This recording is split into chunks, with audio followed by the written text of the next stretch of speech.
Hello, children. So, we have seen that when Banda's father's note was read in the classroom, after that, Maddie became very restless and she wanted to go to Vanda to say sorry to her. And she was not able to pay her attention towards her studies. She looked towards Peggy, but Peggy was absorbed in her studies. So, let us continue now. When school was dismissed in the afternoon, Peggy said with pretended casualness, "Hey, let us go and see if that kid has left town or not." So, in the afternoon, when their school was over, Peggy said with the pretended casualness. Pretended casualness means intentionally showing casualness without being careful. Hey, let us go and see if that kid mean Vanda has left the town or not. She offered Maddie to go to Vanda to see whether she was still there or not. So Peggy had the same idea. Maddie glowed. Peg was really all right. Now Maddie, when he heard that Peggy was also having the same idea to go to see whether Vanda has left or not, she became very happy. So Peg was really alright and thought that Peggy was very good girl. Now the two girls hurried out of the building up the street towards Boggin Height. Both the girls now started towards Boggin's Heights, leaving the school building, the part of the town that wore such a forbidding air.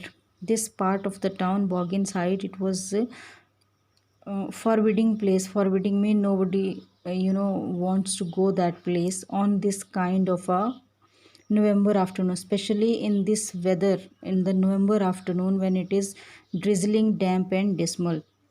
It is raining outside and it is wet and very sad. So, well, at least, said Peggy gruffly.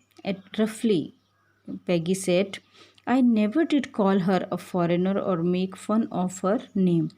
But Peggy said that she never made fun of Banda's name and never called her a foreigner. I never thought she had the sense to know we were making fun of her anyway.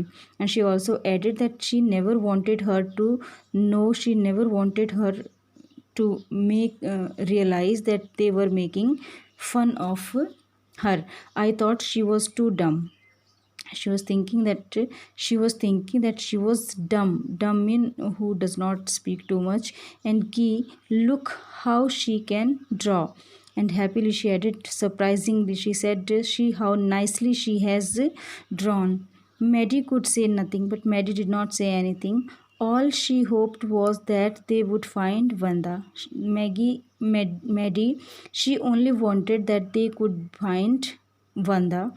She wanted to tell her that they were sorry they had picked on her mean made fun of her. So she wanted to say sorry for making fun of her and how wonderful the whole school thought she was.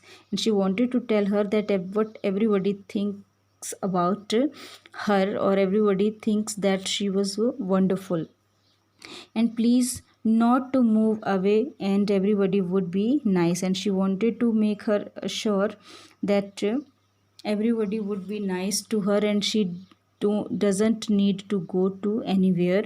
She and Peggy would fight anybody who was not nice, and she and Maddie and Peggy would always protect her if someone will not be good to her. The two girls hurried on. Now both the girls, Maddie and Peggy, hurried or moved fast.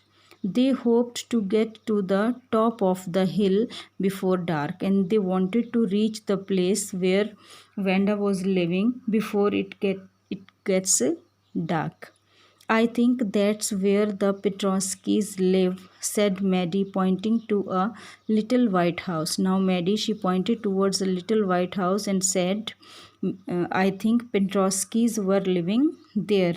Wisps of old grass stuck up on there and here and there along the pathway like thin kittens. Uh, Wisps of old grass stuck up there, here and there along the pathway like thin kittens. Now, when they were moving, the small straws of grass they stuck to them on their way. The house and its sparse little yard look shabby but clean. The house and its parts they were looking shabby but clean. It reminded Maddie of Vanda's one dress, and this, that clean but shabby parts of the house reminded Maddie about Vanda's one dress that was her faded blue cotton dress. Shabby but clean. That dress was also shabby but clean. Shabby mean torn out.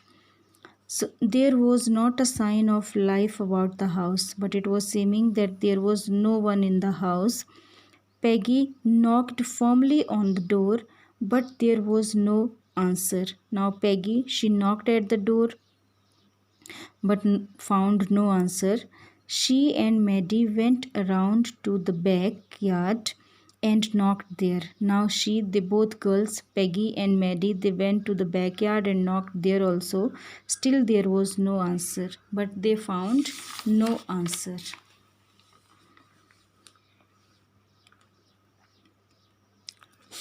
Now, there was no doubt about it. The Pentrosskys were gone. No doubt that Pentrosskys were gone now. How could they ever make amends? Make amends mean to show that one is sorry for doing something good. Mean how these girls would make Vanda know that they were sorry whatever they have done.